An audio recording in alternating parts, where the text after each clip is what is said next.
Hello, everybody. Thank you for joining us today for our panel discussion. We'll be talking about gamification. So let's us introduce ourselves. Guys, let's start. Hi, I'm Seanak. I'm currently a lead product manager at Clio, which is a finance assistance app. My background is games, I think as we've spoken, primarily mobile games across the casual to mid-core space, across both game design and product. And most recently before Clio, I was also at Sweatcoin. So yeah, been in the health and fitness reward space as well. Hello, everyone. I'm Rafa. Currently a senior product manager at Macadam. It's an app that, walking app, basically pays you to walk. So you walk and you convert your steps into coins and then that coins into money. And yeah, like him, I also come from mobile gaming. So I've worked 8 years in the industry throughout all the parts of the life cycle of the product. So from building the product from scratch, but also like doing live ops and monetization of big games like Yahtzee with Buddies from Scopely. And that's how I landed here, specializing in gamification. So bringing this mechanics and tools from gaming to the apps. And myself, my name is Tatiana Kobzar, and I have been building games and gamified apps for the last 15 years. And that's why I'm happy to moderate this panel. Gamification is my passion, and that's why I'm excited to talk about it. So guys, about gamification. Gamification has a lot of interest, so at least I hear a lot of interest from my clients, but I am very often hearing that, is gamification actually working? It seemed to be a trend in 2017 or something, but is it trending now? What do you think? My take is that it's trending now, and the main trigger for it has been, I would say, the success of Duolingo and how they have been actually sharing their journey. I think everyone in this room would know Duolingo and just how big they are in terms of volume and revenue. And I think that has kind of created a massive momentum outside of the game space to take learnings not just from Duolingo but from games in general to retain users better, but also to monetize users much more strongly than traditional app experiences. So I do think there's more momentum and more of a conversation around gamifying apps than was the case maybe 3-4 years ago. That's true, yeah. And I mean, do agree totally. And I think in addition to that, I think also the competition in the industry in general has increased a lot, as we all know. Also because of Duolingo, different types of apps have started to do gamification, to have other features that users can interact and create the habit loop of coming back. And well, if all apps do that, the user starts to expect that from different apps as well. And if you don't have it, you're behind. So I think that's also why it's becoming more and more of a trend. And well, as we all know, user acquisition has become more expensive, right? So if we have a user inside, it's better to keep them. So that's where gamification enters. That's true, but speaking of gamification, when people hear gamification, what they usually imagine is leaderboards, points, badges, and usually some nice, childish, a little bit design. But we know that that's not about it, or not only about it. So what is your opinion? What is gamification and what is not? Yeah.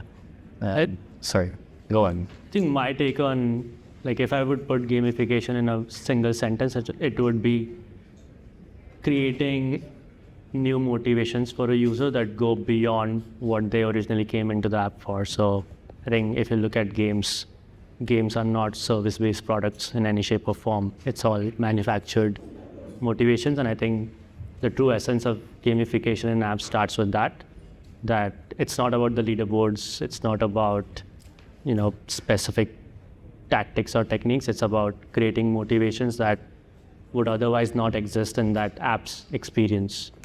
Yeah, and to do that, I think it's the key is to understand the psychological aspects that would keep your user, like the user from your type of app, to come back. So it's not only about leaderboards, or it's not only because Duolingo has streaks, that streaks would work for your app. No, so yeah, I agree. And funny enough, like I think the first moments when I started to work with gamification, I not only heard about those features specifically, but I also heard questions like, "Are we becoming a game now?" Like, it's common to mix both, but it's more than that, as we were saying. So, yeah. And to make it effective, what would you say the do's and don'ts when you're trying to integrate gamification or gamified elements to your application? Yep. I think first of all is the key point of what you have to do is understanding what is your audience. So what kind of user you have, clusterize it in different types of motivations that would bring those types of users back. So maybe you have an app that your audience is more about curiosity, like they want to explore and find out about more things. So maybe collectibles would be a good feature. Or maybe they are more about progression, so they want to see the progression, being rewarded for that. And the only way that you can do that is getting in touch with your users and doing researches and surveys and getting to know like what is their interests without actually asking them what they are. So understanding other apps, other games that they like, and what motivates them. So for me, this is the number one do that you need to focus. And how do you do this? I mean, you are not asking them, right? So yeah. How do you read? Yeah. Statistics? It's hard. Like, well, my best tip would be reading the mom's book. If you guys don't know, it's like a must for anyone who's doing user interviews. But basically, you have to try to understand different apps and how they correlate with each other. So if they use Duolingo and they also use other health apps that bring this kind of features that are similar, you kind of understand which types of features they are more interested about. Plus you can understand whatever you already have in your app, and from there understand like why they like each of the features you have. Like maybe they don't know exactly what they want, but by understanding the why they like it, you might understand also like what else would motivate them. So I think what I would add on to that is like, as someone like running an organization, or as someone maybe tasked with identifying if that product or app has room for gamification, first thing I would look around and ask is like, is there an in-house expert or someone with experience from games or gamification? And if not, I would say the number one thing is to actually like, I think this is one of the occasions where I would almost suggest reaching out to a consultant who can bring in that perspective, try to understand why you're thinking about gamification, what you're trying to achieve, and then actually rally, the group towards the validation that you're suggesting. Because I don't believe that all types of categories in the app space are actually gonna be benefiting from gamification. Mm-hmm.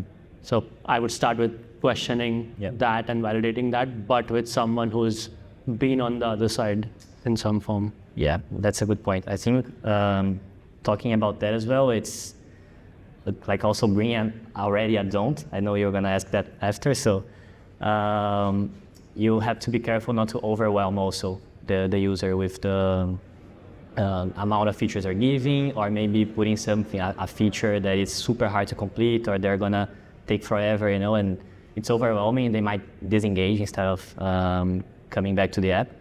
And the only way to do that is having somebody specialized. So I can give you guys an example. Like Macadam, we just released a few months ago the feature Macadam Adventure. It's basically challenges that the user have to complete to progress on a trip around the world. So it's like a storytelling that gives you the progression feeling. And the hardest part is to find the balance between like what would be a hard challenge, like how they have to progress, and what kind of rewards they would find useful. And then you have to balance that with the economy team as well, or like with the data team, how much you can give. And if you are not specialized or if you don't have somebody, as you were saying, specialized, it's hard to find that sweet spot. So, yeah. I think in terms of don'ts, it seems obvious, but you'd be surprised, I think, in terms of how common it still seems to be, which is try to copy paste it. Yep. Like you mentioned streaks and leaderboards.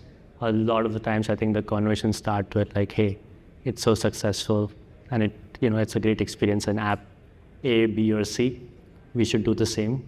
And I think that's the worst place to start on, in my opinion, because there's expectations already kind of set. Yep. So I think if anyone is ever in that situation where gamification is starting with that tone, like I think the first call of action should be to kind of change that mindset. Yeah, I think we bring that from, maybe I would say, you can correct me if I'm wrong, but I think we bring this from mobile gaming in general, because whatever feature we want to do, even if it's the same type of feature of a different game, we A/B test it, and sometimes it doesn't work. We have no idea why. And then I think the point here is sometimes you can do the same feature, but then you're going to see the results, you're going to A/B test it, and it doesn't work. It's the same thing for the gamification in different apps. So yeah, I think the key is not copy pasting, but actually testing every time. Yeah. And that's a good advice. Also, a little bit from my side. So usually, I recommend start with why, always. So when we want to implement gamification in some app, we need to understand why we want to do it and what we want to achieve with that, because that's very important. Sometimes people want to integrate it just for the sake of it, which is not the case. So you need to understand what you want to achieve, what metrics to improve, or what actual measurable result you want to get, and it should be possible to say after some actions if it achieved or not. And for that, my second recommendation is measure. So all the decisions, they should be data driven. So all the hypotheses, they should be first set and then confirmed or not. And for that, data is very important. And so that brings me to my next question. So what would be your recommendations from the data perspective? So how do you measure data? How do you set the hypothesis and prove them right or wrong? So do you do A/B testing or some other approaches? So tell about your experience and your suggestions. I think in terms of how we validate whether something's successful or not, it really depends. I think certain tests or features or systems could warrant a direct rollout potentially. Some could warrant an A/B test. Some need a multivariate test. It really depends on the kind of, experience you're looking to put out there, plus what volume you have and how much of your audience is actually experiencing whatever it is that you're looking to add. So I think a lot of these factors actually inform how the user is going to experience it, be it a test or a direct rollout. In terms of the metrics, I think now across apps and games, you do have the common metrics, retention and monetization metrics. I think they are quite common, but maybe what is not as common in outside games yet is how you look at engagement. So in games, I think the trio is monetization, retention, and engagement is a key cog in making the other two work. So one of the things there is actually thinking about session design, what is actually happening in each session, how do you craft the session experience to the daily experience, to the weekly experience, to the monthly experience. I think that kind of framework is key to then identifying what are the engagement metrics you're looking to monitor. So from my perspective, that's the top line metrics space. And then with whatever you're launching, a system or a feature, you do need to monitor specific metrics to that feature itself. So in a leaderboard type feature, for example, it would be identifying, what is the churn rate of users at the bottom of the leaderboard versus mid versus top. What kind of rewards are motivating users? So I think there's a lot of nuances that need to be monitored in terms of analyzing the performance. Yeah, and to agree, I think for me, maybe the only thing I would add is whatever is the feature you're building is having a North Star KPI, something that you were gonna look, and if it's not working, you can drop it or you have to change it. You have to change something there to make it work. So, and from there you can deep dive into other things. But if you don't have a North Star, like you're kind of lost. So yeah, first tricks, maybe the most common and the one that comes first on their mind, it's retention. So, or maybe even stickiness you can think about as well. And then, like, if it's not working, then you deep dive and you understand why. Or if it's working, like what is making it better, So yeah. And retention is one of the obvious outcomes of using gamification in your app, but what about other parts of user flow? Do you see like how and do you use it in your apps, like on the different stages of user journey? And what are the most successful? Because it's different, right? Yeah. It's different for every part of user journey. They have different motivations, and we need to approach them differently, even from the gamification perspective. So, what would be your recommendation on this? Yeah, I think not only about the user journey, but every app has different segments inside the app, so different types of users. So each of them will interact differently with your features. So I can still talking about the challenges, for example. We have challenges that are related to the revenue of the app, and for those challenges, we try to look specifically for the users that monetize somehow, like how it's impacting them. So if they're monetizing more or if they're coming back more often. The same, like we have users that they walk more than 20 kilometers per day. So for those users, are they walking more? Like, are they even more? So they are more engaged, or they are just benefiting for something that we created that they would benefit like passively. So we can understand the different types of user segments inside the app and try to apply to understand the metrics for each of them inside the feature. And well, you have your goals, and if that matches what is your goal, then all good. Yeah, I think it goes back to what you're mentioning around, starting with what metrics you're trying to influence and monitoring those. And sometimes that means that you're not trying to build an experience that's a one size fits all. You're creating a gamified experience for a specific subset of audience to achieve a specific goal. And I think it's important to, like, you mentioned user segments, and I think that's key. A lot of the times in apps, not all users might care about gamified experiences. Some might come in for the core experience, the core, service, the core need, and you need to make sure that you're accounting for those users as well. And even with that in mind, I think there are cases where even the most effective features might only be for the 20% of your audience, but that 20% of the audience can make a big enough difference to move your baselines in terms of retention and monetization. And I think that is something that is quite common in games. Anyone who's familiar with game monetization will know that in free-to-play games especially, like, the 0.1% of the audience or 1% of the audience sometimes pays for all of the revenue for the other 99%.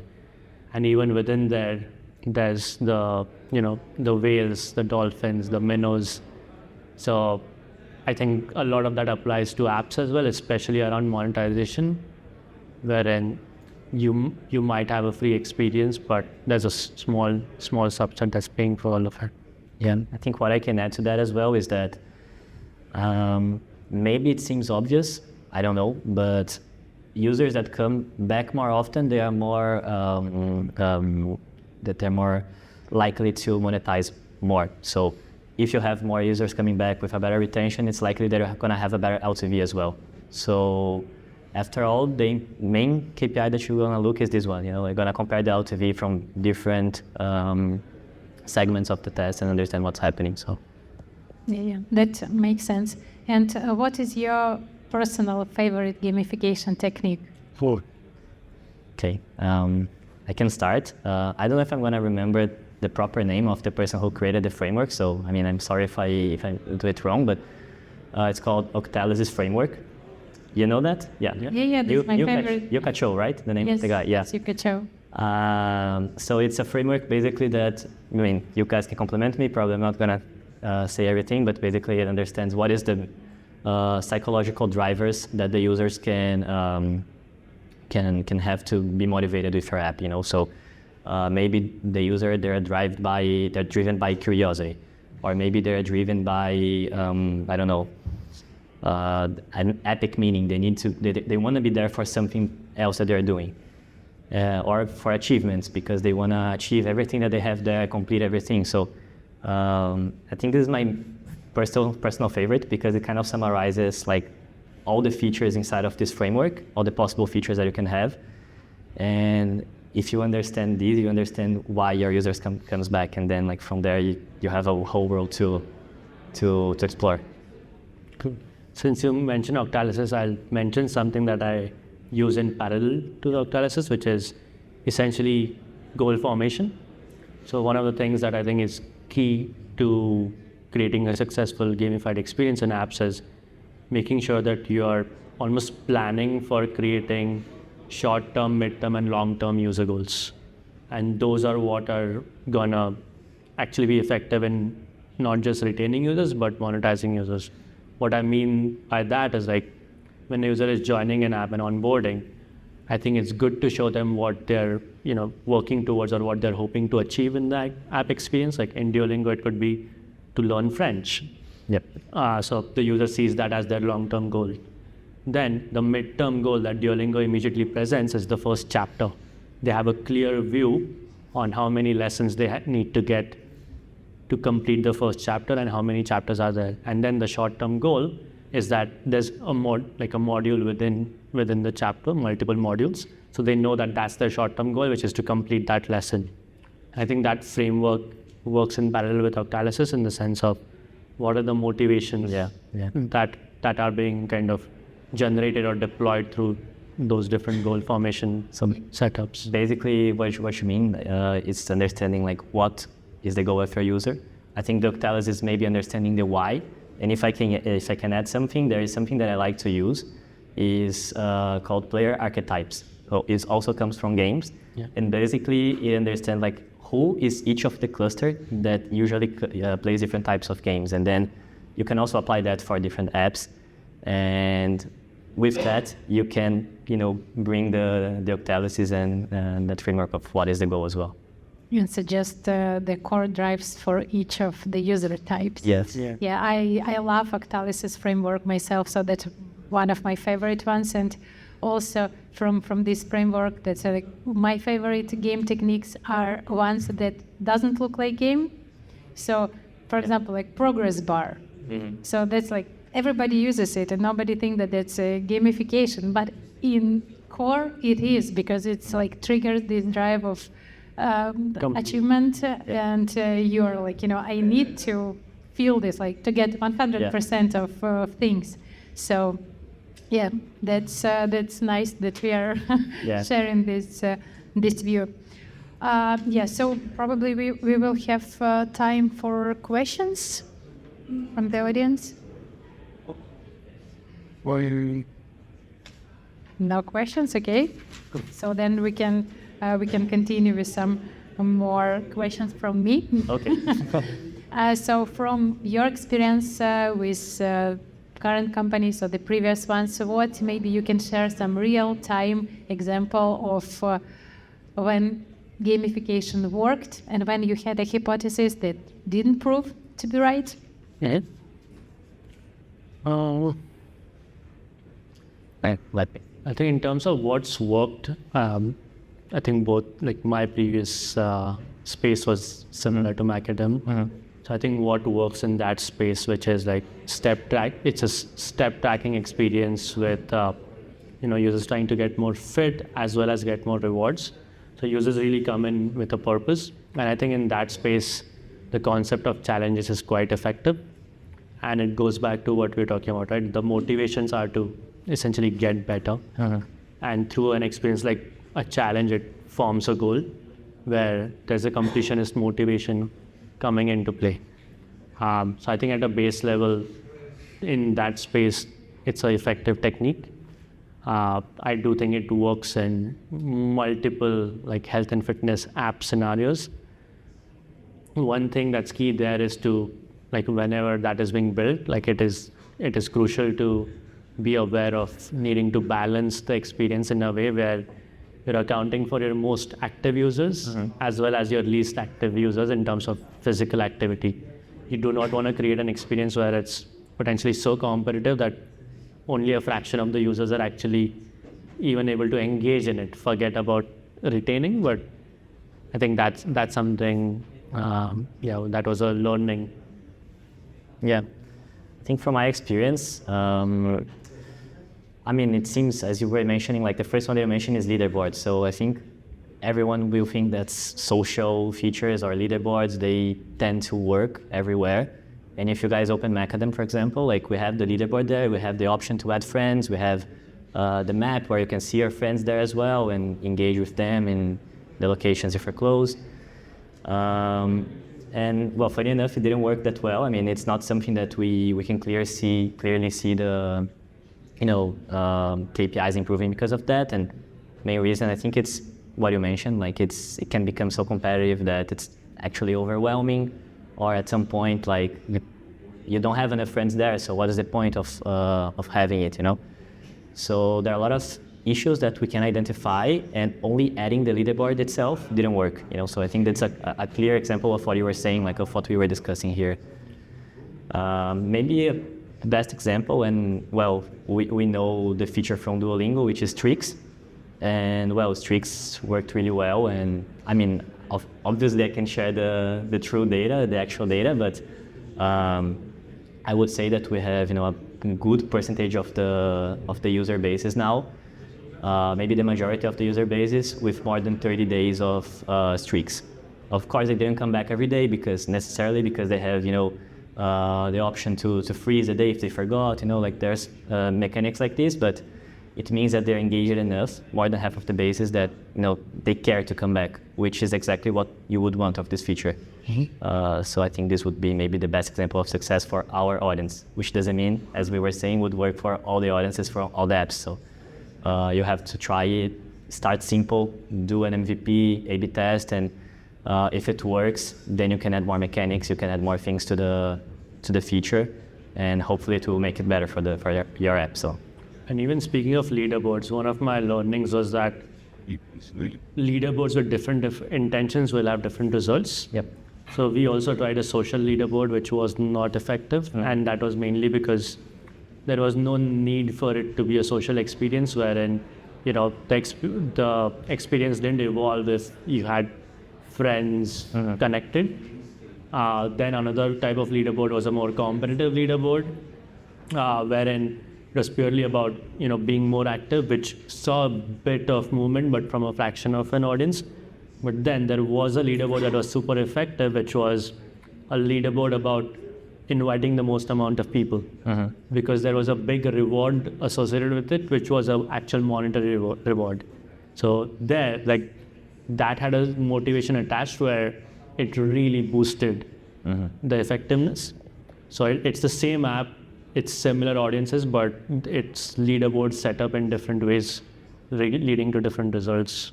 Yeah, my also favorite example of leaderboard in not usual way is a leaderboard based not on your achievement in the app, so not your score, but how you help others, so how many other people you help to complete their task. So because it's more like, it's not about competing on like how cool you are, but more how helpful you are. Yeah, social, even more social. Yeah. Much more. So I think that we are finishing. If no questions, then let's wrap up this topic. Thank you very much, guys, and see you. See you. Thank you. Thank you.